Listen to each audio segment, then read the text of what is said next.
For the next experiment, you will need 2 natural white flowers. You can use any white flowers. So I am telling you to use white because only then will you be able to appreciate the change in color. So 2 white flowers and 2 cups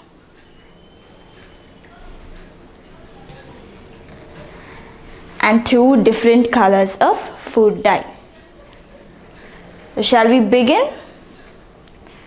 I will first fill the cups with water.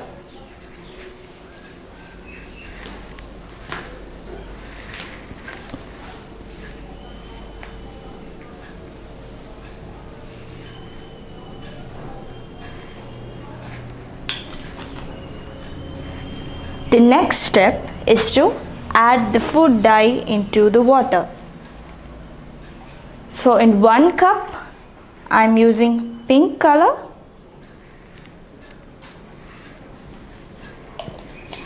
and in the other cup I am using green.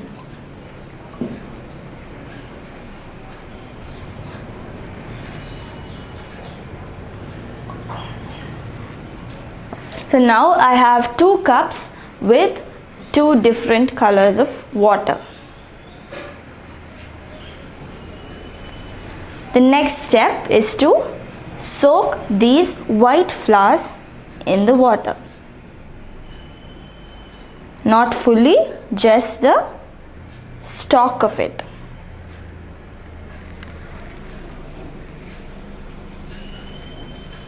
So look carefully, I am not immersing it fully, only the edge of it is now immersed in water and the petals stay above. So keep this aside overnight and observe what happens. So I have kept 2 flowers already and see what has happened. Can you notice the change in color in the flowers? For example, take the flower in the pink colored water. Can you see the edges of the petals have become pink?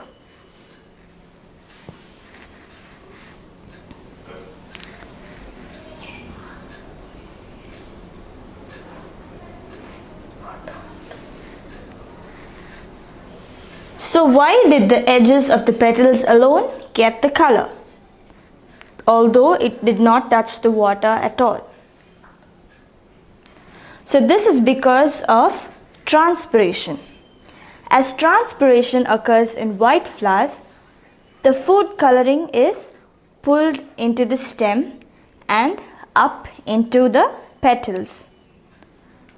So we can ensure the flowers retain their new hue by keeping them in a vase filled with dyed water. As a result of transpiration, the color from the flowers will fade if you keep them in clear water. So the mechanism here is transpiration.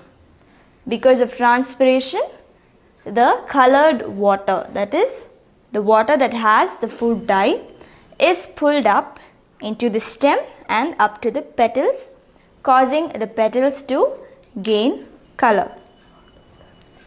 So if we keep these flowers in the colored water, it will stay in that particular color.